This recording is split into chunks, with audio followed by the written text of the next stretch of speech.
fi salatil qa'id. Ya. Dan kita sudah membaca hadis yang pertama daripada bab ni. Dan sekarang insya-Allah kita akan membaca dan membahas dua hadis yang terakhir daripada bab ni, iaitu hadis 233 dan 234 hingga 235. Qala al-Imam Abu Muhammad bin Jarud rahimahullah wa nafa'ana bi'ulumihi. Haddatsana Muhammad bin Sa'id al-Attar qala haddatsana Ishaq al-Azraq qala haddatsana Husain al-Muktib an Abdullah ibn Buraidah an Imran ibn Husain radhiyallahu anhu annahu sa'ala an-nabiy sallallahu alaihi wasallam an salatil qa'id. قال من صلى قائما فهو أفضل ومن صلى قاعدا فله نصف أجر القائم ومن صلى نائما فله نصف أجر القاعد وهكذا حدثنا به محمد بن يحيى عن يزيد بن هارون عن حسين قال حدثنا حسن بن بشر قال حدثنا وكيع قال حدثنا إبراهيم بن طهمان عن حسين المعلم عن عبد الله بن البريدة عن عمران بن حسين رضي الله عنه أنه قال كان بي الناس فسألت النبي صلى الله عليه وسلم عن الصلاة فقال صل قائما فإن لم تستطع فقاعدا فإن لم تستطع فعلى جنب. Ini dia dua hadis yang akan kita bincangkan dalam perjumpaan kali ini. Walaupun dua hadis ni nampak macam biasa-biasa, ya, nampak macam sering kita dengar, akan tapi sebenarnya ada beberapa perbahasan yang cukup panjang daripada kandungan hadis ni, dan daripada perbahasan sanad dia, ada kemuskilan dalam sanad dia dan kemuskilan di dalam matan dia. Justru ini yang akan Anda berminat untuk membincangkan dua hadis ini saja dalam perbincangan kali ini dengan sedikit perbahasan secara detail lah, insya-Allah, ya. Dan terus terang ada perbahasan dan kemuskilan yang Anda belum dapat kepastian berkenaan dengan pandangan yang paling tepat dalam perkara ni, dalam merasionalkan perbahasan kita pada hari ini. Justru mudah-mudahan dengan pembentangan yang Anda buat pada hari ini, dan Anda akan coba nak dengar juga pandangan ikhwah sekalian berkenaan dengan hadis yang kita baca ni, terutamanya Ustaz Muhaimin yang sudah dapat kita baru ni, Ustaz Muhaimin. Okey, hadis yang pertama, Imam Ibnu Jarud mengatakan haddatsana Muhammad bin Sa'id al-Attar, beliau adalah Abu Yahya al-Baghdadi al-Basri al-Baghdadi al-Dharir thiqah. Beliau ulama thiqah, dan beliau mengatakan haddatsana Ishaq al-Azraq, iaitu Ishaq Ibnu Yusuf Ibnu Mirdas al-Wasiti thiqah.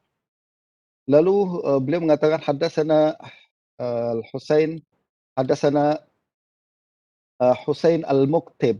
Al-Muktib maknanya adalah dia adalah gelaran sebenarnya. Dia nama asal dia adalah Husain Ibn Zakwan. Terkenal dengan gelaran Al-Muktib atau juga terkenal dengan gelaran Al-Muallim. Hal itu karena beliau adalah seorang guru di maktab. That's why ada kaitan dengan maktab ni. Jadi Al-Muktib maksudnya adalah guru pengajar di maktab. Dan sering kali juga disebut sebagai Husain Al-Muallim. Muallim seorang guru pengajar kanak-kanak, ya. Dan beliau seorang Basri, berasal daripada Basrah, disiqahkan oleh jumhur muhaddisin, walaupun Imam Al-Uqaili memandang beliau dhaif. Beliau mengatakan ada masalah lah daripada hafalan dia, akan tetapi jumhur muhaddisin tidak melihat adanya masalah dalam Husain Al-Muallim ni kebanyakan, dan bahkan beliau masuk dalam rijal Bukhari dan Muslim. Dan untuk makluman, hadis ini juga terdapat dalam Sahih Bukhari. Nah, hadis yang Husain Al-Muktib meriwayatkan daripada Abdullah Ibnu Buraidah. Abdullah Ibnu Buraidah seorang ulama tabi'i, lahir di di zaman Sayyidina Umar bin Khattab radhiyallahu anhu, dan beliau adalah ulama yang cukup besar di kawasan Khurasan, Meru. Meru ini Khurasan sekarang ni masuk dalam Iran dan sebagainya.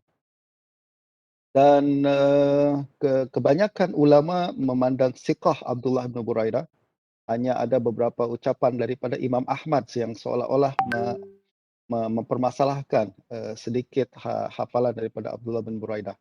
Walaupun kebanyakan jumhur yang lain tidak memandangnya bermasalah. Dan Abdullah bin Buraidah meriwayatkan daripada Imran bin Husain, sahabat Nabi sallallahu alaihi wasallam, dan hadis ni saya nak coba untuk huraikan sedikit kandungan. Kalau kita coba nak fahami, nak baca apa matannya, maka kita akan tengok nampak macam jelas sekali kan. Dan beliau mengatakan annahu sa'ala Nabiy sallallahu alaihi wasallam an salatil qa'id. Saya pernah tanya kepada Nabi sallallahu alaihi wasallam berkenaan dengan solatnya orang yang duduk. Maka baginda menjawab, man shalla qa'iman fahuwa afdal. Jawapan Nabi jelas, siapa yang berdiri maka dia lebih baik. Siapa yang man shalla qa'idan falahu nisfu ajril qa'im. Dan siapa yang solat duduk maka dia dapat pahala setengah daripada solat orang yang berdiri. Wa man shalla na'iman falahu nisfu ajril qa'id. Dan orang yang tidur, yang solat dalam keadaan tidur, tentu yang dimaksud naim di sini bukan tidur, tapi muttaji'an. Muttaji'an maknanya berbaring. Sebab kata Imam Ibn Khuzaimah, takkan orang yang tidur boleh solat kan? Yang dimaksud di sini naim adalah muttaji'. Naim di sini adalah muttaji'. Maknanya dia bukan tidur hilang akal, akan tapi dia berbaring. Tapi digunakan istilah naim. Ini kita boleh sebut sebagai satu bentuk majaz lah, yang maknanya sangat jelas bermakna muttaji'. Nah, siapa yang solat dalam keadaan berbaring, falahu nisfu ajril qa'id. Dia akan dapat pahala setengah daripada orang yang solat dalam keadaan duduk. Okey. Kata Imam Al-Jarud, hakadha haddatsana bihi Muhammad bin Yahya an Yazid ibn Harun an Husain. Apa maksud Ibnu Jarud mengatakan perkara ni? Maksudnya adalah beliau nak mengatakan bahawa hadis ni dimutaba'ah, disokong oleh sanad yang lain daripada Husain Al-Muqtib. Ya tak? Kalau hadis yang di atas yang meriwayatkan daripada Husain adalah Ishaq Al-Azraq. Nah, riwayat Ishaq bin Al-Azraq dengan lafaz seperti ini disokong oleh murid Husain yang lain, iaitu Yazid ibn Harun. Yazid bin Harun adalah ulama hebat, tuan-tuan. Dia antara ulama hadis yang paling besar di Baghdad pada zaman tu, dan sampai khalifah pun takut sama dia. Al-Ma'mun pun tak berani untuk menyatakan Al-Quran makhluk dan melakukan mihnah selagi mana Yazid bin Harun masih hidup. Maknanya beliau sangat-sangat dihormati di Baghdad pada zaman tu, di kalangan kerajaan, bahkan juga di kalangan rakyat, dan terutamanya di kalangan muhaddisin. Dan hafalan beliau tak mengalami tak ada muskil. Maknanya beliau meriwayatkan hadis ni juga daripada Husain Al-Muqtib dengan lafaz yang sama dengan Ishaq Al-Azraq. Kenapa saya sebutkan lafaz yang sama dengan Ishaq Al-Azraq adalah karena kita akan jumpai bahawa hadis ni, hadis yang sama diriwayatkan daripada Husain Al-Muqtib juga, akan tapi dengan lafaz yang berbeza. Yaitu hadis yang terakhir, hadis yang terkemudian, ya kan? Yaitu hadis riwayat Hasan ibn Bishr, qala haddatsana Waqi', qala haddatsana Ibrahim ibn Tahman an Husain Al-Mu'allim. Dia juga. Sama ada Husain Al-Muqtib atau Husain Mu'allim adalah dia juga. So kita akan tengok sekarang ni. Ini riwayat yang tadi di atas tu riwayat yang diriwayatkan oleh Ishaq Al-Azraq, disokong oleh Yazid bin Harun. Bahkan tuan-tuan, itu juga adalah riwayat yang diriwayatkan oleh hampir semua murid daripada Husain Al-Mu'allim. Husain Al-Mu'allim, jumhur ruwat perawi daripada Husain Al-Mu'allim meriwayatkannya dengan lafaz di atas, dengan lafaz yang tadi kita sebutkan. Nah, sekarang ada lagi riwayat lain yang diriwayatkan oleh murid Husain al-Muallim yang lain yaitu Ibrahim Ibnu Tahman. Ibrahim bin Tahman, untuk makluman tuan-tuan, beliau adalah seorang ulama besar, masyhur di Khurasan. Tak ada perbincangan berkenaan dengan dhabt dan adalah beliau, melainkan ada permasalahan berkenaan dengan akidah dia. Jadi ada setengah kalangan yang mempertikaikan, mengatakan bahawa Ibrahim At-Tahman ini berakidah Murji'ah, berakidah Murji'ah. Tapi menurut ramai muhaddisin, Murji'ah yang beliau amalkan bukanlah Murji'ah yang mazmum, akan tetapi Murji'ah sunnah. Murji'ah yang mazmum adalah seorang yang berpandangan bahawa kalau seseorang ni punya iman, seorang ni beriman, maka dia tak beramal pun tak apa, cukup iman dan dia selamat di akhirat. Itu adalah kalangan yang kita hukumkan sebagai ahlul bid'ah. Akan tetapi Murji'ah yang sunnah adalah dia berpandangan kalangan ahlul kabair, orang yang melakukan dosa-dosa besar, kita tidak pastikan dia ahlun neraka. Dia tak ahlun nar, kita tak pastikan dia ahlun nar sebab di akhirat masih ada syafaat, di akhirat masih ada peluang Allah ampuni dan lain sebagainya. Nah, ini yang pandangan Ibrahim At-Tahman. Maknanya beliau walaupun dinisbahkan kepada akidah yang menyalahi sunnah, tapi sebenarnya bukanlah akidah yang menyalahi sunnah ya secara ekstrem. Bahkan akidah tersebut itulah akidah yang dipegang oleh Ahlussunnah wal Jamaah. Itu pandangan yang pertama. Pandangan yang kedua, mereka mengatakan ya, Ibrahim At-Tahman pernah berpegang pada pahaman Murji'ah dan Murji'ah yang ekstrem, yang mazmum, akan tapi beliau di kemudian hari menarik diri. Ini bertaubat daripada pandangan tersebut. Ini pandangan yang kedua. Poinnya adalah Ibrahim At-Tahman walaupun dituduh Murji'ah, tapi tuduhan tersebut sama ada tidak membawa dia kepada akidah yang ekstrem ataupun dia telah bertaubat daripada pandangan tersebut. Dan kalau kita tengok riwayat hidup Ibrahim At-Tahman juga, kita akan nampak bahawa beliau berpandangan Murji'ah bukanlah karena ada sebabnya. Beliau pandangan Murji'ah adalah sebabnya. Hal itu karena beliau pernah pergi datang, dia tinggal di Khurasan. Dan Khurasan itu tuan-tuan pada hari ini adalah masuk ke kawasan Iran, Afghanistan, Uzbekistan, itu semua masuk dalam kawasan Khurasan pada zaman dahulu. Dan pada zaman itu, mazhab akidah yang terkenal di kawasan Khurasan adalah Jahmiyah. Sebab Jaham Ibn Safwan berasal dari Khurasan. Dia berasal daripada Balakh. Balakh itu sekarang Afghanistan. Dan itu adalah menjadi markas dia, jadi tempat dakwah dia. Dan dari situ kemudian dakwah Jaham berkembang di Khurasan dan menjadi kubu kuat dia, salah satunya adalah di Nisabur. Dan kemudian apabila Ibrahim Tahman datang ke Nisabur, beliau nampak dia sebenarnya berlalu dari negeri dia nak melakukan ibadah haji.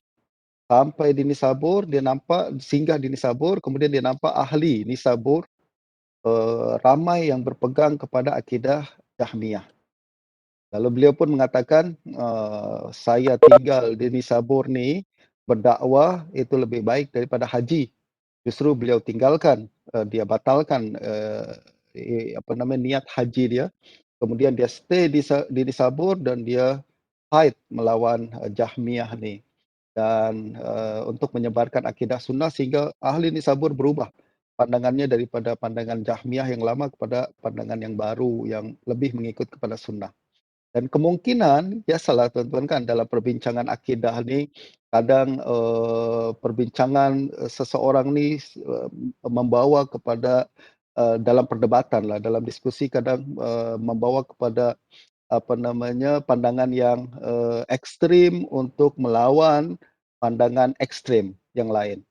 Jadi apabila Jahmiyah berpandangan seolah-olah tak ada syafaat sama sekali, betul tak? Tak ada syafaat sama sekali dan di akhirat ni al-wa'du wal wa'id itu adalah prinsip asas dia, maka kemungkinanlah dalam perbincangan Ibrahim At-Tahman ada sedikit counter attack atau over defensive yang menyebabkan dia berpandangan seolah-olah, lari daripada pandangan sunnah sehingga berpegang kepada murji'ah yang ekstrim. Itu kemungkinan-kemungkinan wallahu a'lam.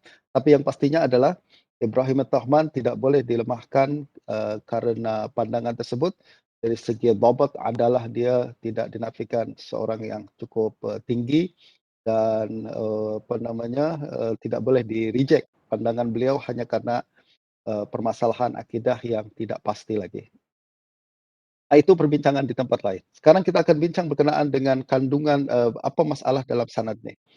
Nah, tadi kita sudah melihat bahawa murid-murid Husain Al-Muallim meriwayatkan hadis ni dengan lafaz seperti di atas, ya kan? Lafaz yang menunjukkan bahawa solat berdiri lebih baik, kalau solat duduk setengah, pahalanya adalah setengah daripada solat berdiri, solat berbaring setengah daripada, pahalanya daripada solat, duduk. Itu lafaz jumhur, ashab, Husain Al-Mu'allim. Kita tengok sekarang riwayat Ibrahim bin Tahman. Beliau meriwayatkan daripada Husain Al-Mu'allim juga, an Abdullah ibn Buraidah, juga daripada Abdullah bin Buraidah, an Imran bin Husain juga, sama sanad ni. Beliau mengatakan, kana bi an-nasur. Imran bin Husain berkata, saya pernah sakit nasur. Sakit nasur ni bawasir. Imran bin Husain terkenal sakit bawasir memang, sangat teruk, bawasir dia, sampai keluar darah, dari apa namanya, dari, tempat, najis dia. Nah, orang yang sakit ni, dia tak mampu untuk berdiri, untuk dalam solat. Fasa'altun Nabiyya sallallahu alaihi wasallam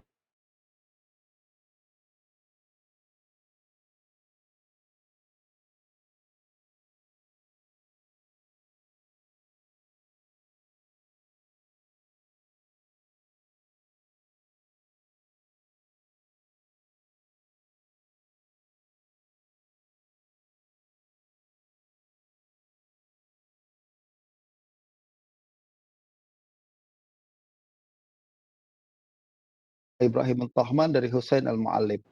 Ada beza tak dengan lafaz yang tadi disebutkan, lafaz yang riwayat jumhur tadi daripada, ashab, Husain Al-Mu'allim? Beza jauh, betul tak? Beza jauh. Yang atas fokus dia, apa, riwayat-riwayat, ashab, Husain Mu'allim yang lain, fokus dia adalah menunjukkan, kedudukan dan pahala orang yang, perbezaan pahala antara solat berdiri, duduk dan berbaring. Betul tak? Itu fokus riwayat ashab, Husain Mu'allim yang lain. Akan tapi riwayat Ibrahim bin Tahman, fokus dia adalah beri keutamaan, sama juga beri keutamaan solat berdiri, tapi Nabi tak sebut apa-apa berkenaan dengan solat, berdiri, pahalanya seperti apa, solat duduk pahalanya seperti apa. Nabi hanya mengatakan, "Shalli qa'iman", berdiri kalau mampu. Kalau tak mampu, duduk. Kalau tak mampu, berbaring. Macam tu kan? Lafaz yang sangat berbeza. Itu dari segi, lafaz umum saja. Bagaimana kalau kita nak analisis jauh lagi, maka kita akan nampak dari segi perbincangan hukum, perbezaan lafaz ni kesan dia sangat besar. Kesan dia sangat besar. Sebagai contoh, nak tunjukkan bezanya kesan antara dua-dua lafaz ni kan. Sebagai contoh, hadis yang pertama, hadis yang masyhur ni. Macam mana, kita boleh fahami ucapan Nabi, "Man shalla qa'iman fahuwa afdal wa man shalla qa'idan falahu nisfu ajril qa'im." Hadis ni seolah-olah menunjukkan bahawa solat orang yang duduk setengah pahalanya daripada solat orang berdiri. Soalan, solat ni dikaitkan dengan solat fardu ke solat sunnah? Tak ada keterangan. Betul tak? Ada tak ini kaitan dengan ini solat fardu? Solat fardu. Atau ini keterangan ini adalah salat sunat? Tak ada. Ini secara mutlak saja. Betul tak? Hadis ini mengatakan man shalla qa'iman fahuwa afdal wa man shalla qa'idan falahu nisfu ajril qa'im, mutlaqan. Secara mutlak. Tak ada keterangan ini untuk sunat, ini untuk fardu. Tak ada. Nah, kalau hadis ni berkaitan dengan fardu, masalah besar. Kenapa? Seolah-olah hadis ni membenarkan seseorang untuk solat fardu sama ada berdiri atau duduk atau baring. Betul tak? Cobalah kalau kita tengok hadis ni saja. Kita akan nampak tanpa dikaitkan dengan hadis-hadis yang lain, tanpa dikaitkan dengan hadis yang minggu lepas kita baca. Kita akan nampak bahwa hadis ini secara mutlak membenarkan orang solat fardu secara berdiri, duduk, atau berbaring. Cuma kalau berdiri lebih baik. Orang yang solat duduk dapat pahala setengah daripada orang berdiri. Begitu juga orang berbaring setengah daripada duduk. Dan ini kalau kita fahami hadis ini secara fardu, maknanya adalah dia menyalahi pelbagai hadis-hadis dan ijma' yang kita sebutkan sebelum ni. Kan sebelum ni Imam Nawawi bahkan mengatakan apa? Solat fardu berdiri bukan hanya wajib tapi ijma' siapa yang mengatakan boleh solat sambil duduk bagi orang yang mampu berdiri bahkan boleh dikeluarkan daripada agama Islam jika dia baru masuk kalau dia degil dalam perkara itu kan. Sebab ni maklum nadin berdarurah. Nah, hadis hadis ni confirm bukan fardu. Sebab kalau kita kaitkan dengan fardu, maknanya kita telah bertentangan dengan hadis-hadis yang lain. Dan lagi pula kalau hadis ni berkaitan dengan fardu, kalau hadis ni kita fahami secara fardu, iaitu kebenaran untuk melakukan solat fardu sambil duduk walaupun dia mampu berdiri, itu confirm menyalahi ijma'. Tapi kalau kita tafsirkan mungkin tafsirannya macam ni, boleh solat fardu apa namanya, boleh solat fardu dalam keadaan duduk bagi orang sakit. Kalau maksudnya adalah sedemikian, hadis ini berkaitan dengan solat fardu bagi orang sakit, itu pun ada masalah juga. Apa masalahnya? Apa kira-kira masalahnya kalau kita tafsirkan hadis ini berkaitan dengan solat fardu bagi orang sakit? Masalahnya adalah hadis ini mengatakan solat orang yang duduk setengah daripada solat orang berdiri. Walaupun sakit. Ini pun menyalahi hadis-hadis yang lain. Hadis-hadis yang lain menyatakan bahwa siapa yang mampu berdiri wajib berdiri. Siapa yang solat tak mampu berdiri maka solat duduk. Dan orang yang sakit dan solat dalam keadaan duduk karena ada uzur sakit, seorang orang yang solat duduk dalam karena uzur sakit, pahala dia tetap sama seperti orang yang solat dalam keadaan berdiri. Betul tak? Macam hadis-hadis Nabi SAW lain mengatakan bahawa apa namanya, orang yang solat, orang yang meninggalkan solat karena sakit, kutiba makana lahu makana ya'malu sahihan muqiman. Orang yang meninggalkan solat karena musafir atau karena sakit, betul tak? Maka yang dia akan dituliskan pahala seperti mana dia melakukannya dalam keadaan sehat dan musafir. Jadi kalau orang sehat solat berdiri semalam, pahala dia sama dengan esok kalau dia sakit solat dalam keadaan duduk sebab ada uzur. Betul? Dan perkara ni menyalahi dengan hadis yang kita baca ni. Kalau kita tafsirkan dalam keadaan hadis ni berkaitan dengan fardu. Kalau hadis ni kita tafsirkan berkaitan dengan fardu. Seolah-olah Nabi mengatakan bahawa solat fardu dalam keadaan duduk pahalanya adalah setengah solat fardu yang dilakukan oleh orang yang berdiri walaupun sakit. Ini apa namanya pun menyalahi, ada kemuskilan dalam hadis tersebut. Mudah-mudahan boleh difahami perbincangan anda agak berbelit-belit nih. Nah, justru tak ada apa namanya kemungkinan lain melainkan kita tafsirkan hadis ini adalah berkaitan dengan orang yang solat sunat sahaja. Kalau orang solat sunat, ya kita boleh katakan awak boleh solat berdiri walaupun awak boleh solat duduk walaupun mampu berdiri. Kenapa hadis ini macam ni? Dan orang yang solat sunat dalam keadaan duduk, pahalanya adalah setengah orang yang solat sunat dalam keadaan berdiri tanpa uzur. Orang yang solat sunat duduk tanpa uzur, pahalanya adalah setengah orang yang solat sunat dalam keadaan berdiri. Itu adalah kemungkinan satu-satunya yang kita boleh tafsirkan hadis ni. Jadi hadis ni hanya berkaitan dengan sunat sahaja, tidak berkaitan dengan fardu. Tidak berkaitan dengan fardu sama sekali. Tidak berkaitan dengan fardu sama sekali, jelas apa, tentuannya. Jadi ini hadis ini hanya berkaitan dengan fardu sama sunat saja. Ini riwayat jumhur, so kita boleh tafsirkan macam inilah, Anda boleh ringkaskan macam inilah. Hadis ini, hadis yang diriwayatkan oleh jumhur ashab, Husain al-Muallim, hadis ini mengandungi banyak, masalah, mengandungi banyak masalah, walaupun diriwayatkan oleh kebanyakan, murid-murid Husain al-Muallim. Akan tetapi kalau kita beralih kepada riwayat Ibrahim ibn Tahman, walaupun riwayat beliau ni sendiri, bahkan kata Imam At-Tirmizi, tuan-tuan ya, saya bawakan ucapan Imam Tirmizi, beliau mengatakan bahawa Ibrahim ibn Tahman seolah-olah bertafarrud dengan hadis dengan lafaz ni.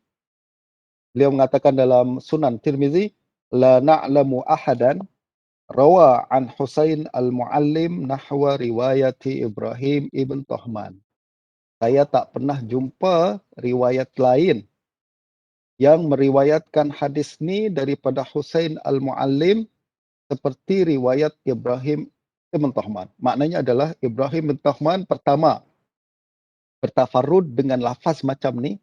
Yang kedua, riwayat beliau menyalahi riwayat murid-murid Husain al-Muallim yang lain. Maknanya ada tafarrud dan mukhalafah dalam hadis ni. Dan kita sama-sama tahu dalam pelajaran mustalah hadis bahawa mukhalafah dan tafarrud adalah tanda illah. Mukhalafah dan tafarrud tanda illah. Dan mukhalafah, kalau berlaku mukhalafah secara apa namanya, secara kaedahnya adalah kita kena menangkan jumhur. Kita kena menangkan jumhur. Kalau berlaku mukhalafah di antara murid-murid Husain al-Muallim, kita akan mengatakan yang betul adalah riwayat jumhur, riwayat yang ramai. Macam tadi yang kita riwayatkan itu riwayat Ishaq al-Azraq, riwayat apa namanya Yazid bin Harun, bahkan kalau kita takhrij lagi, Imam Bukhari meriwayatkannya juga daripada Isa ibn Yunus dan lain-lain. Jumhur semua lafaz macam di atas. Ibrahim bin Tahman saja seorang diri meriwayatkan dengan lafaz yang berbeza. Meriwayatkan dengan lafaz yang berbeza. Masalahnya adalah kalau dari segi sanad beliau bertafarrud dan mukhalafah, tapi dari segi matan kita akan dapati bahawa riwayat Ibrahim bin Tahman ni tidak mengalami masalah. Tidak mengalami masalah. Macam riwayat jumhur tadi. Riwayat jumhur tadi, matan dia mengalami tadi banyak-banyak perbincangan yang tadi kita sebutkan kan, permasalahan yang cukup banyak. Nah, akan tapi riwayat Ibrahim bin Tahman ni tak ada. Coba kita tengok satu persatu riwayat beliau. Beliau mengatakan daripada Imran bin Husain, "Kanabi an-Nasur, saya ada penyakit bawasir." Jelas nampak bahawa masalah dia adalah bawasir dan nampak ada uzur, betul tak? Dan nampak ada uzur. Kalau hadis yang di atas tak sebut tentang uzur, tapi di sini ada sebutan uzur, iaitu sakit. Fasa'altu Nabiya sallallahu alaihi wasallam anis salat. Saya pun bertanya kepada Nabi berkenaan dengan salat. Apa apa namanya yang kita fahami daripada ucapan ni? Imran ibn Husain sakit. Lalu dia tanya kepada Nabi sallallahu alaihi wasallam berkenaan dengan solat. Solat apa yang dia tanya? Takkan dia tanya tentang solat sunat. Saya sakit Rasulullah, saya tak mampu berdiri. Macam mana nak solat tahajud? Saya rasa tak, bukan itu yang ditanya. Yang ditanya adalah bagaimana solat zuhur saya, asar saya, solat fardu saya. Betul tak? Saya tak mampu berdiri, bagaimana solat fardu saya? Justru hadis ni clear menunjukkan bahawa hadis tersebut berkaitan dengan solat fardu. Dan clear menunjukkan bahawa hadis ni berbincang berkenaan dengan solat fardu bagi orang yang ada uzur. Betul tak? Nah, Nabi SAW menjawab juga sangat jelas dalam hadis ni. Nabi mengatakan, "Salli qa'iman." Kalau mampu, solat berdiri. Jika engkau tak mampu, solat duduk. Nabi tak kata, kalau engkau solat duduk, pahalanya setengah solat berdiri. Tak. Betul tak? Sebab orang uzur, tak mampu berdiri, lalu dia solat duduk, pahalanya macam orang berdiri. Lari dengan hadis-hadis yang lain. selari dengan hadis-hadis yang lain menunjukkan bahwa uzur itu tidak mengurangkan pahala, sebab itu mengikut kemampuan dia. Nah, justru hadis riwayat Ibrahim bin Tahman secara ringkasnya tuan-tuan, dia selari dengan usul, tuwafiqul usul, hadis jumhur yukhaliful usul. Usul itu apa maksudnya di sini? Usul di sini adalah prinsip-prinsip yang pasti dan hadis-hadis sahih yang lain. Itu namanya usul. Hadis-hadis sahih yang confirm sahih dia dan diterima oleh para ulama, fuqaha dan selari dengan prinsip-prinsip Islami, kaedah-kaedah fik yang lain. Dan di sini kita kemudian tuan-tuan mengalami dilema sebenarnya. Ini untuk makluman tuan-tuan, ini adalah perbahasan hadis tingkat tinggi. Anda tak pasti apa namanya, adakah Anda boleh sampaikan perbahasan ini dengan baik atau tak. Akan tapi cobalah, try lah. Mudah-mudahan boleh mengasah pemahaman kita berkenaan dengan ilmu hadis ni. Anda ringkaskan macam ni lah. Hadis ni ada isu. Ada isu dari segi sanad dia dan ada isu dari segi matan dia. Pertama dari segi sanad, berlaku mukhalafah dan tafarrud antara Ibrahim bin Tahmad seorang diri dengan riwayat jumhur ashab Husain al-Muallim yang lain. Ya, jadi Husain jumhur yang riwayat jamaah ramai, riwayat ramai meriwayatkan dengan lafaz yang mengandungi permasalahan daripada kandungan dia sebab menyalahi banyak hadis-hadis yang lain. Menyalahi banyak hadis-hadis yang lain. Jadi riwayat jamaah yukhaliful usul. Pada masa yang sama, riwayat Ibrahim bin Tahman seorang diri dan tafarrud yang sepatutnya dari segi sanad kita akan katakan dia dhaif, dia syaz, dia apa namanya, karena menyalahi jamaah, tapi pada masa yang sama matan dia yuwafiqul usul, selari dengan usul. So, kita akan bertanya, yang betul mana satu? Adakah kita nak betulkan jamaah, riwayat jamaah, tapi kandungan dia menyalahi usul? Ataukah kita nak betulkan Ibrahim bin Tahman karena matan dia sesuai dengan usul, tapi dia bertafarrud dan mukhalafah? Ada dilema tak? Bagi anda ada dilema lah. Anda sejak minggu lepas anda baca hadis ni, cari buka-buka kitab syarah dan lain sebagainya.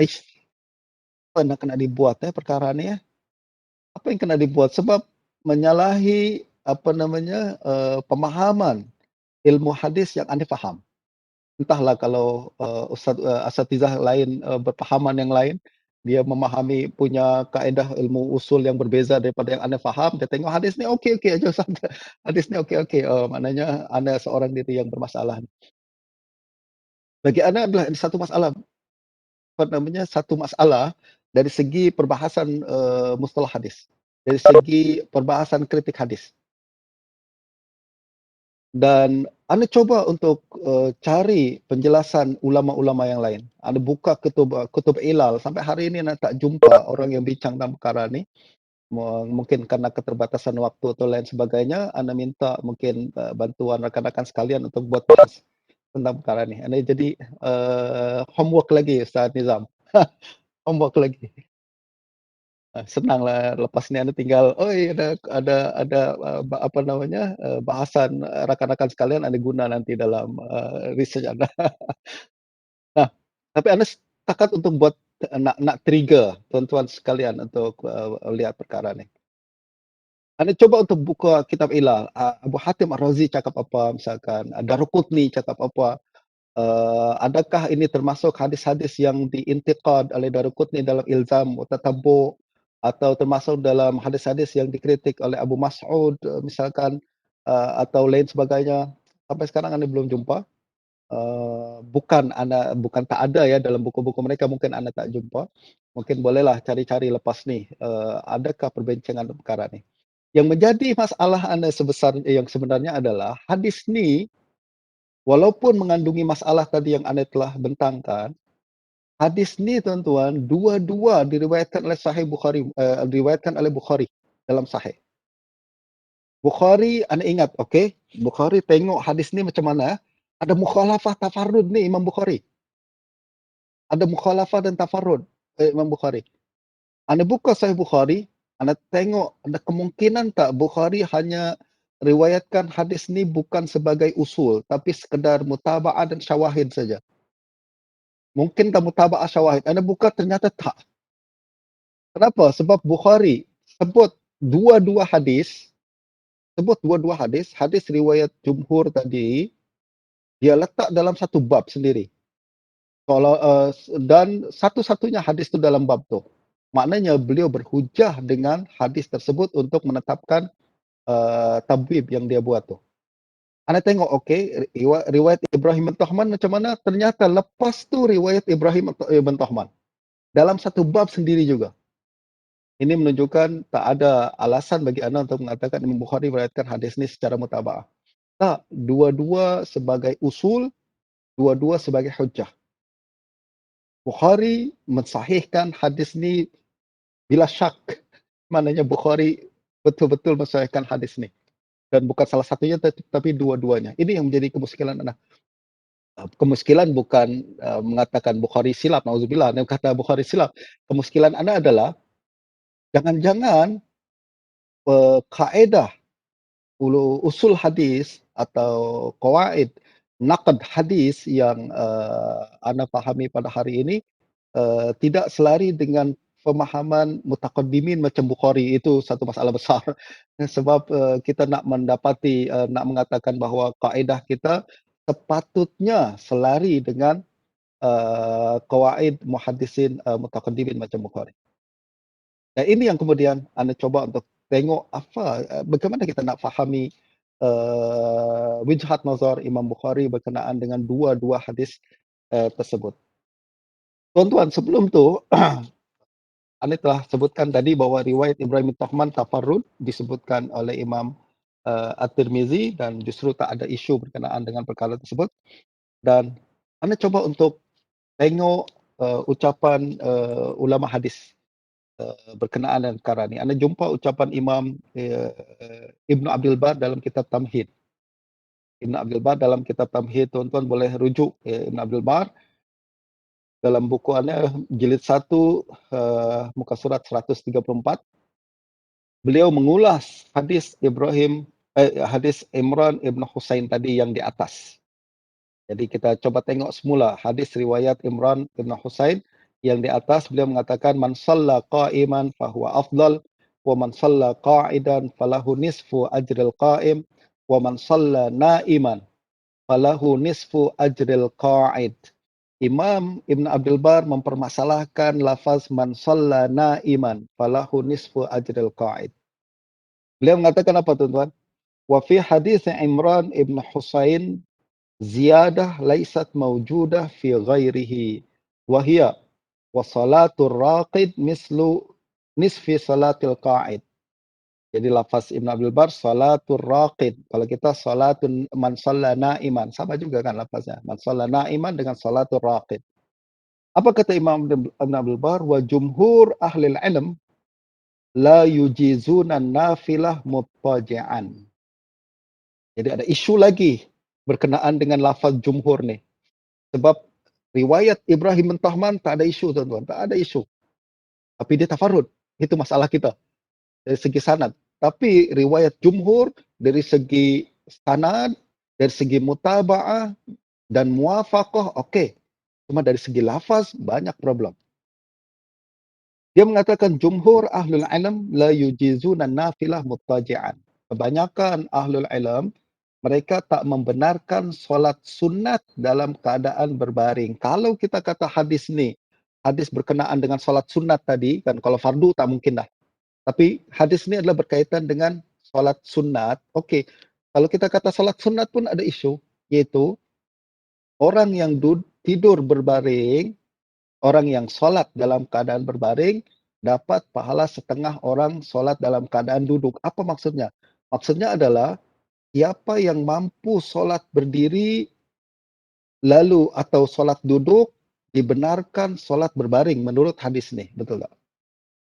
Siapa yang mampu duduk, tapi dia cakap, "Saya nak solat, sunat ni berbaring aja." Boleh boleh mengikut hadis ni, tapi pahala awak adalah setengah daripada pahala yang didapatkan orang yang solat dalam keadaan duduk.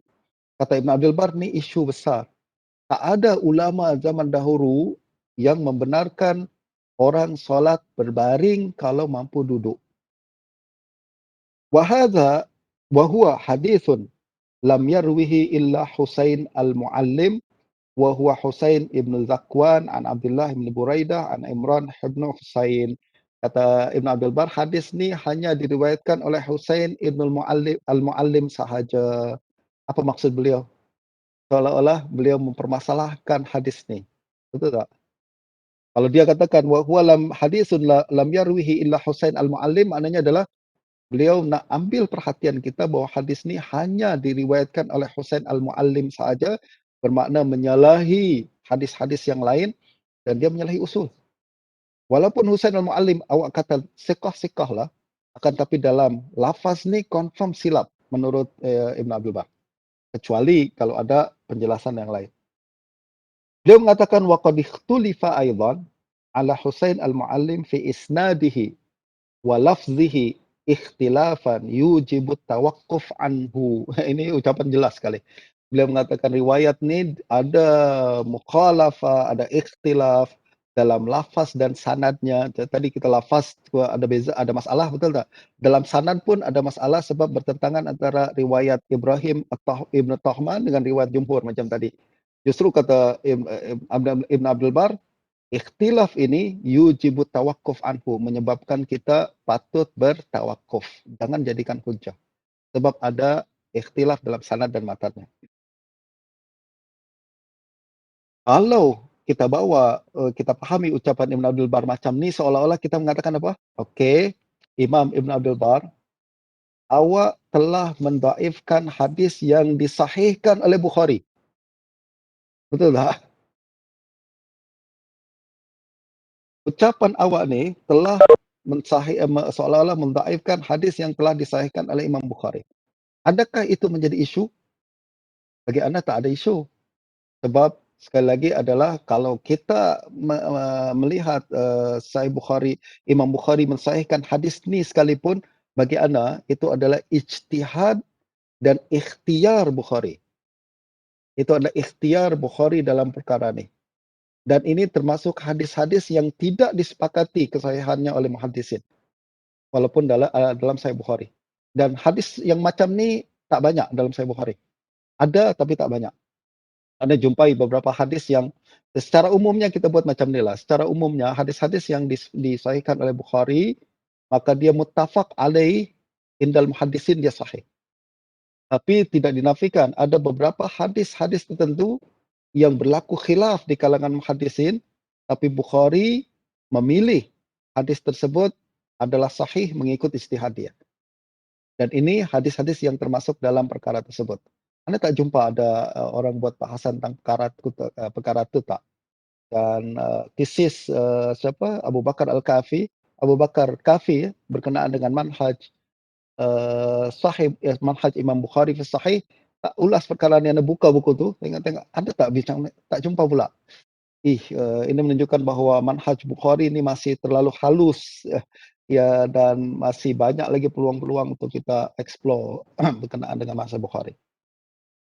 Anyway, itu adalah pandangan Imam Ibn Abdul Bar dalam perkara ni. Dan kalau Anda baca semua ucapan beliau, nampak beliau mempermasalahkan hadis ni. Nampak beliau mempermasalahkan hadis tersebut. Cobalah kita baca lagi. Wa in sahha hadis Husain an Ibn Buraidah an Imran bin Husain hadza fala adri ma wajhu. Kalau sahih hadis ni, saya tak faham apa maksudnya. Ini menjadi satu ucapan yang juga apa namanya, sama ada tawaduknya Ibn Abdul Bar atau dia despot macam mana juga. Kalau ni sahih Anda tak faham lah apa maksudnya. Kalau hadis ni sahih Anda tak faham apa maksud dia. Dan menunjukkan sama ada masalah ini cukup berat, dan Anda heran apabila orang-orang baca hadis ni dalam Sahih Bukhari lalu go through cepat je macam tak ada masalah. Anda sering bertanya-tanya ramai, orang selalu cakap kan, "Ustaz, saya telah baca Sahih Bukhari khatam Ustaz di India, dengan bahas dengan guru-guru saya." Uish, hebatnya. Aku baru hadis ni sampai dah tak boleh berganjak lagi, tak boleh move on dah. Sampai hadis ni tak boleh move on. Ni masih dalam jilid, 2, dalam jilid, 2 dalam Fathul Bari. Anda tak boleh move on. Mana nak faham hadis ni? Awak dah khatam dah hebat. Dah jadi imam mujtahid mutlak bagi ana lah, kalau orang boleh. Apalagi bukan saya Bukhari je, saya Muslim sekali. Saya dah baca saya Muslim, Bukhari dan Muslim sekali. Hebat, hebat.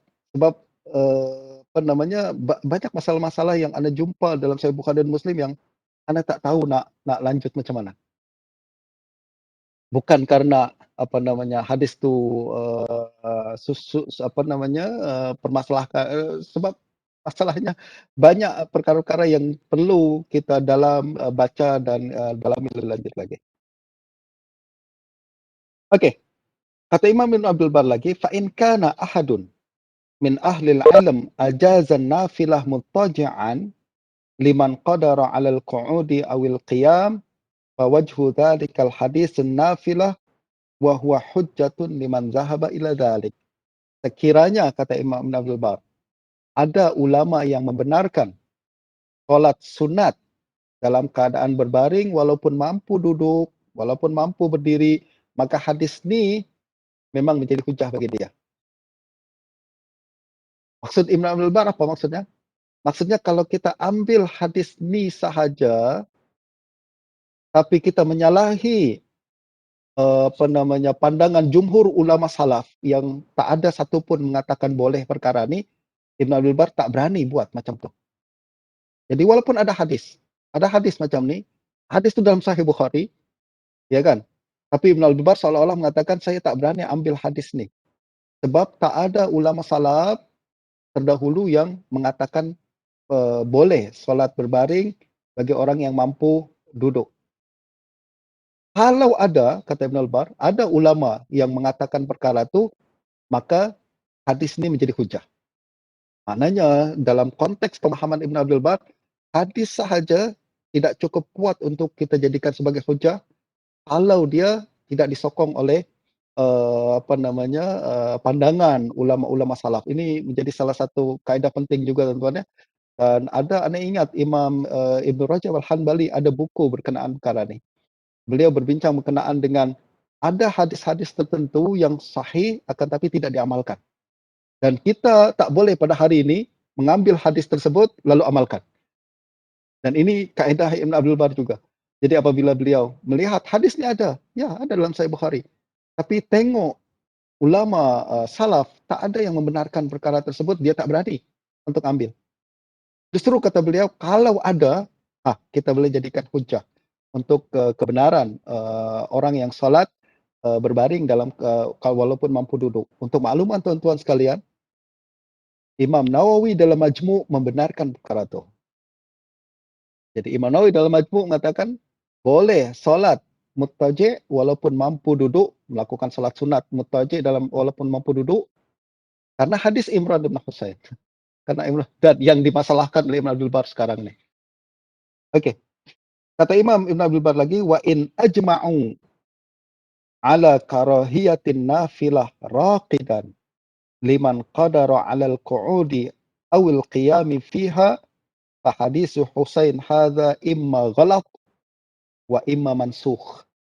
Sekiranya kita dapati salaf semua ijma' tidak membenarkan perkara ni, justru hadis ni kita kena fahami sama ada ghalat, perawi dia silap, wa imma mansukh atau mansukh.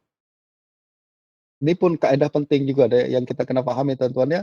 Sebuah hadis yang nampak sahih tapi dia menyalahi ijma', pertama dia tak diamalkan, yang kedua adalah kenapa dia tak diamalkan? Karena mungkin ada illah atau mungkin kena mansukh. Ini pun pandangan, yang menurut ana, adalah amal fuqaha kita. Selain Ibn Abdul Bar, Ibnu apa namanya, Imam, Tirmizi sebutkan dalam, akhir, kitab Ilal kalau tak salah, dalam awal kitab Ilal. kalau nggak salah, tapi dia tak sebut secara eksplisit. Tapi ini menjadi kaidah penting yang pada hari ini dilupakan, yaitu hadis sahih. Kalau hadis sahih secara zahir, maksud saya hadis sahih secara zahir, sanad dia oke, perawi dia oke, lalu tapi tidak selari dengan ijma', maka imma ghalat, maksudnya ada illah yang terlalu halus yang kita tak boleh jumpa, ya walaupun kita tak faham apa maksudnya, apa ilahnya, tapi mesti ada masalah yang kita tak ketahui, atau mansukh, atau dinasakh. Dan ini disebutkan juga oleh Imam, apa namanya, Syirazi dalam kitab Luma'. Itu Syirazi dalam kitab Luma'. Beliau mengatakan ijma' tidak menasakh, tapi ijma' yadullu 'ala nasakh. Ijma' dia tak boleh menasakh. Tak boleh kita mengatakan ijma' sepakat umat telah menasakh hadis tersebut. Umat sepakat untuk, menasakh apa namanya, kandungan ayat Quran, tak boleh. Umat tak mungkin menyalahi Quran atau tak mungkin menyalahi hadis, ya kan? Yang ada adalah ijma' ni menunjukkan hadis tersebut mansukh oleh dalil yang terlalu banyak sehingga mereka sepakat untuk tidak mengamalkan hadis tersebut. Nah, ini, perbahasan lain kalau tuan-tuan masuk ke kelas master anak akan ada bincang panjang berkenaan dengan perkara itu. Ada jadi berapa slide lagi macam yang lepas. Tapi tak apalah. Ini ucapan Ibn Abdul Bar. Ana setakat nak tunjukkan masalah yang terdapat dalam hadis tersebut mengikut Ibn Abdul Bar. Ada lagi ucapan Imam, Ibn Battal Al-Maliki dalam kitab Syarah Sahih Bukhari. Ibn Battal, tuan-tuan, dengan jelas seolah-olah mengatakan bahawa ada masalah dalam hadis ni. Beliau mengatakan dalam Syarah Sahih Bukhari bahawa hadis,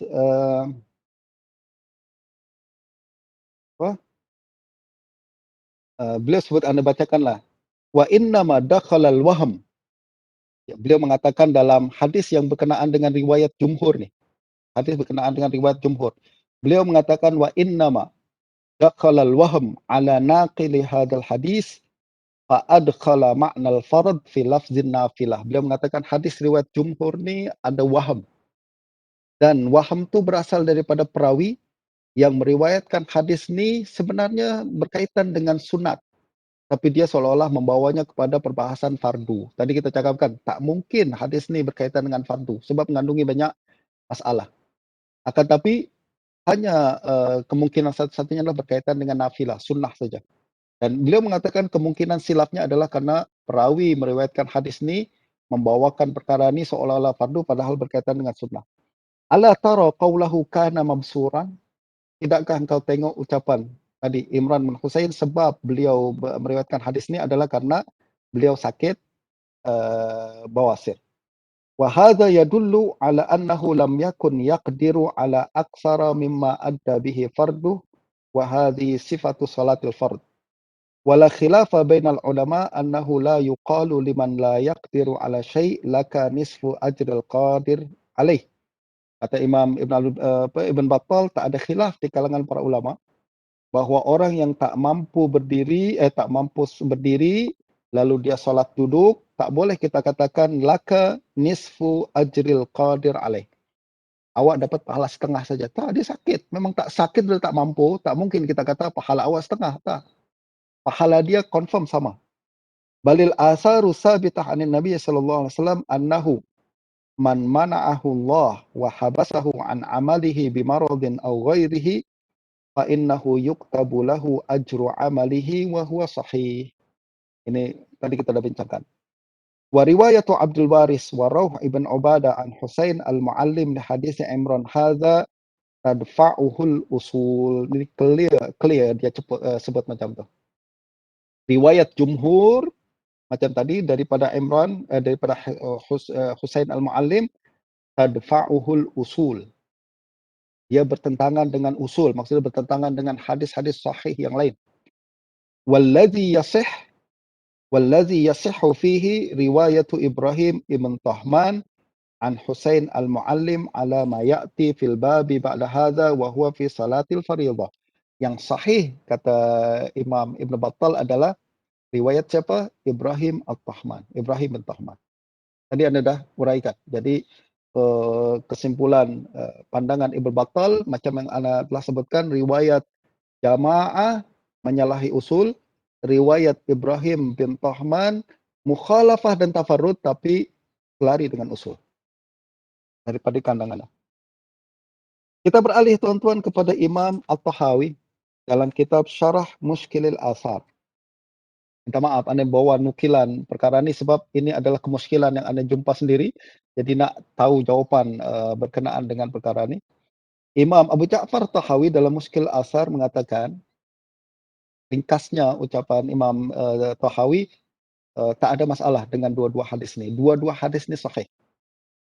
Dua-dua hadis ini sahih. Beliau mengatakan, fazahaba qaumun ila ittirabi hadis Imran hadza liikhtilafi Ibrahim bin Tahman wa Isa ibn Yunus fima rawayahu an Husain al-Muallim an Ibn Buraidah an Imran. Wa lam yakun dzalika indana kama dzakaru. Jadi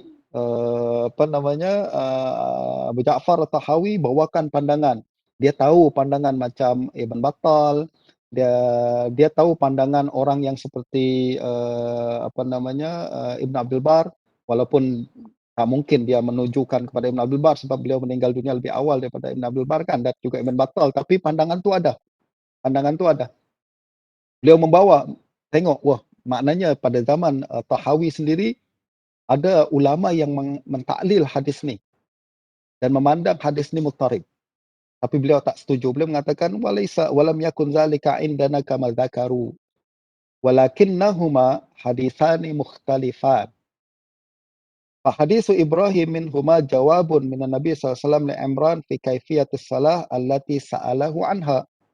Wa hadisu Isa minhuma ikhbarun minan Nabi sallallahu alaihi wasallam bi adli salatil qa'idil mutatawwi' min salatil qa'im.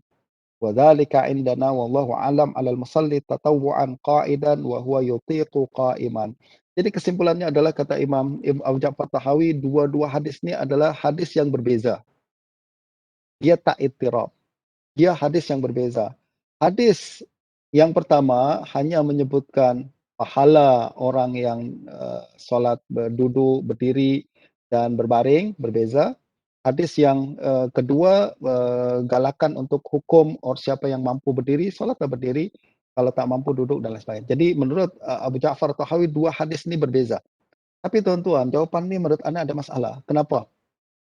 Tak boleh kita hukumkan berbeza dua hadis kalau makhraj dia sama.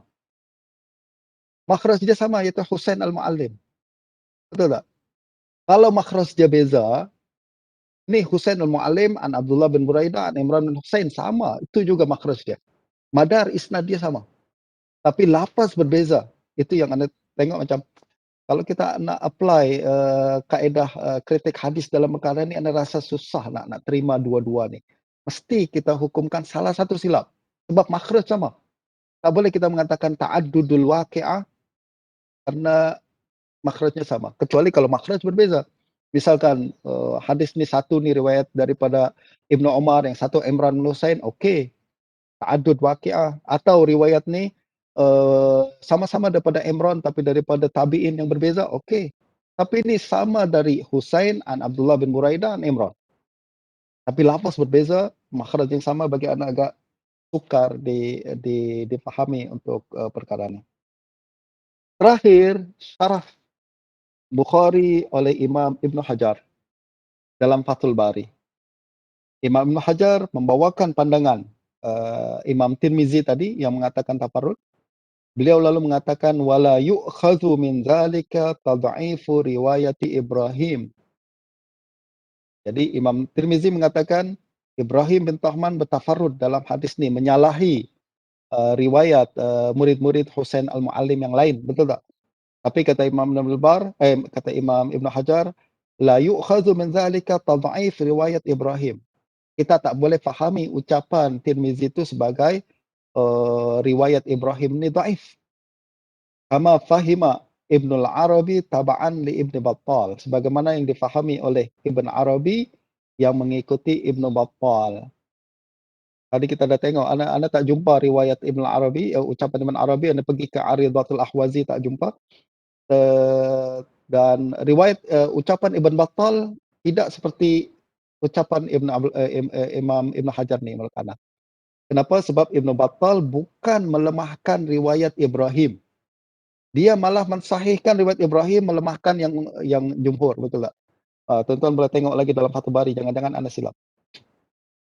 Lalu kata Imam Ibn Hajar lagi, "Wa rudda 'ala Tirmizi bi anna riwayat Ibrahim tuwafiqul usul wa riwayatu ghairihi tukhalifuha." Ibn Hajar sama seperti, apa namanya, eee, Imam Ibn Abdul Bar dan juga Imam, Ibn Battal, beliau mengatakan, ya, riwayat jumhur yukhaliful usul, riwayat Ibrahim bin Tahman tuwafiqul usul.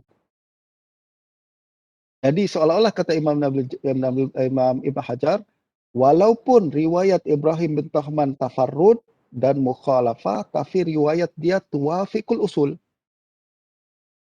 Soalan kita, okey, riwayat yang bertafarrud dan mukhalafah, kalau dia yuwafiqul usul, kita kena terima ke? Walaupun dari segi sanad syaz, tapi dari segi matan yuwafiqul usul, kita terima ke? Pada masa yang sama, kita balik lagi pertanyaan, riwayat jumhur yang muwafaqah, yang mutaba'ah kuat, disokong banyak riwayat, kalau menyalahi usul, kena reject kah? Nampaknya adalah macam tu yang difahami oleh Imam Ibn Hajar. Beliau mengatakan, fatakunu riwayatu Ibrahim arjah. Lianna dhalika raji'un ila tarjih min haitsul ma'na la min haitsul isnad. Beliau sendiri mengatakan, okey, kita nak tarjih riwayat Ibrahim ni itu pun karena makna dia, karena matan dia, bukan karena sanadnya. Wa illa fattifaqul aksar ala syai'in yaqtadhi anna riwayata man khalafahum takunu syadzah. Jadi beliau akui juga masalah ni. Beliau mengatakan, ya, kalau kita nak kembali kepada kaedah dan tengok kepada riwayat siapa yang paling banyak dan paling kuat, tentu kita hukumkan riwayat Ibrahim syaz sebab dia seorang diri dan tafarrud. Riwayat yang aksar, jumhur, yang mahfuz. Itu dari segi sanad. Tapi dari segi matan, yang masyhur, yang jumhur yukhaliful usul, yang Ibrahim yuwafiqul usul. Lalu Imam Ibn Hajar mengatakan, wal haq anna riwayataini sahihatan. Yang betul adalah dua-dua riwayat ni sahih. Kama sana'al Bukhari, seperti mana yang dibuat oleh Imam Bukhari ini. Wa kullun minhuma mustamilatun ala hukmin ghairil hukmil ladzi istamalat alaihil ukhra. Wallahu a'lam. Setiap hadis ni adalah hadis berbeza, mengandungi hukum yang berbeza, yang tidak sama antara satu hadis dengan hadis yang lain. Ini adalah ucapan Imam Ibn Hajar terakhir, Amirul Mukminin, yang menurut ana, syarah dia kita kena ambil perhatian dengan sangat kuat. Selepas tu ana rasa syarah-syarah yang hanya mengambil saja daripada syarah-syarah sebelumnya. Dan penjelasan Ibn Abdul Bar bagi ana, Imam Ibn Hajar bagi ana sendiri masih kurang apa namanya, menjelaskan apa sebab Imam Bukhari mensahihkan dua-dua hadis tersebut. Sebab sekali lagi dari segi sanad ada masalah, dari segi matan ada masalah, dan ana ingin tengok apa sebenarnya wajhat nazar Imam Bukhari. Adakah Imam Bukhari melihat perkara ni sebagai bukan sebagai mukhalafah? Jadi menurut Imam Bukhari dua-dua hadis ni sahih kerana uh, ada apa namanya, sanad yang menghimpun dua-dua hadis tersebut.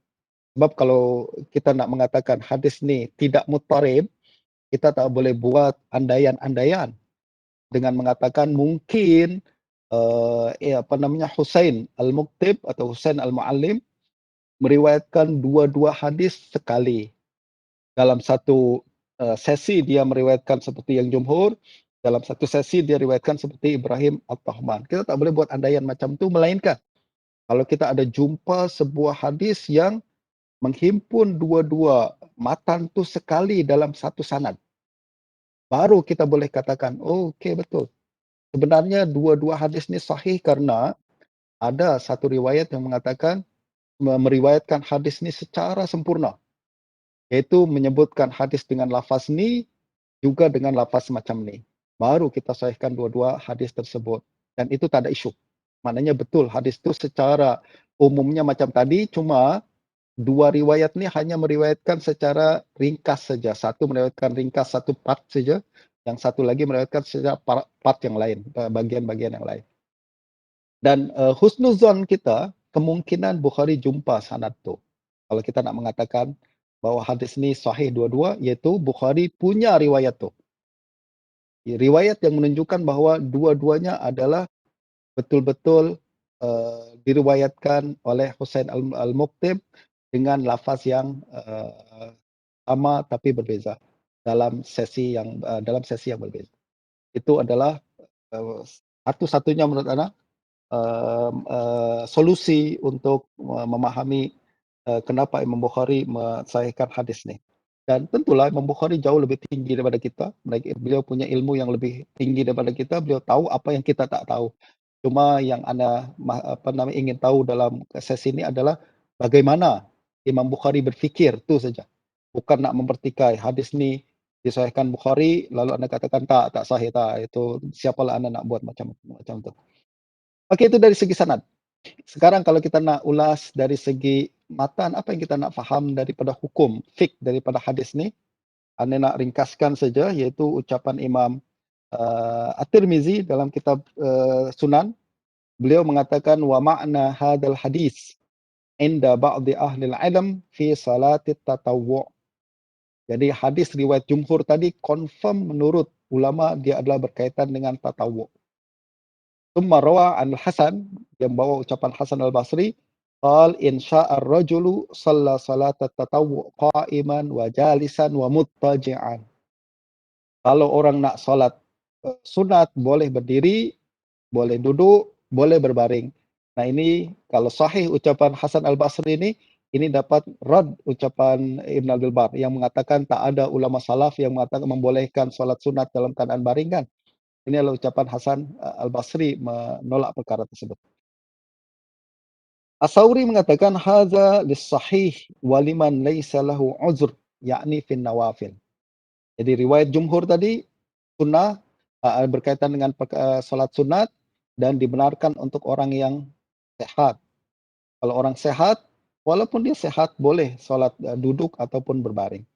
Fa amma man kana lahu uzrun min maradin aw ghairihi fa shalla jalisan falahu mislu ajril qa'im. Kalau orang sakit atau ada uzur lalu dia solat duduk, confirm pahala dia adalah macam orang berdiri. Tak ada beza antara berdiri dengan duduk kalau orang uzur. Dari segi hukum fiqh, Imam Nawawi dalam Majmu' mengatakan ya juzu fi'lun nafilah ma'al qudrah 'alal qiyam bil ijma'. Kata Imam Nawawi boleh secara ijma' solat duduk walaupun kita mampu berdiri. Itu ijma'. Hadis-hadis yang perkara ini pun terlalu banyak. Nabi pernah buat solat sunat dalam keadaan duduk dan lain sebagainya. Beliau lalu mengatakan walau sallan nafilah qa'idan aw muttaja'an lil ajz 'anil qiyam wal qu'ud fa sawabuhu sawabul qiyam bila khilaf. Kama fi salatil fard qa'idan aw muttaja'an lil ajz fa inna thawabaha thawabul qa'im bila khilaf. Kalau orang uzur, kata Ibnu Nawawi, tanpa khilaf, pahalanya adalah macam solat berdiri. Qal, kata Imam Nawawi lagi, wa yastawi fima dzakarnahu jami'un nawafilil mutlaqah wal ratibah wa salatil aid wal kusuf wal istisqa. Hukum harus solat sunat sambil duduk, kata Imam Nawawi, adalah berlaku untuk semua solat sunat. Sama ada solat sunat mutlak atau solat sunat rawatib, boleh dilakukan sambil duduk walaupun mampu berdiri. Begitu juga solat id, boleh juga, wal kusuf, solat gerhana, wal istisqa, dan istisqa boleh. Maknanya solat id kita tak mampu, walaupun kita mampu berdiri, ala saja nak duduk, boleh. Tak ada masalah. Kita dibenarkan. Semua solat sunat. menurut mazhab mu'tamad dalam mazhab Syafi'i. Nah, Imam Nawawi lagi, soalan, kalau sholat jenazah macam mana? Kalau sholat jenazah macam mana? Kata Imam Nawawi, wa ammal janazah fasabaqa fi babit tayammum bayanu nusus Syafi'i wa turuqil ashabi fiha wal mazhabu annaha la tasihhu qa'idan ma'al qudrah. Kalau soal salat jenazah, oleh karena dia fardu kifayah, justru sebenarnya ada beberapa qaul, tapi yang mazhab kata Imam Nawawi adalah salat jenazah macam salat fardu. Bagi siapa yang mampu maka dia tak boleh lakukannya dalam keadaan duduk. Nah, itu dia perbincangan kita pada hari ini, walaupun 2 hadis tapi cukup panjang dan masih meninggalkan banyak permasalahan yang boleh kita huraikan pada masa yang akan datang insyaallah. Ada apa-apa nak ditambah ke Asatizah? Silakan.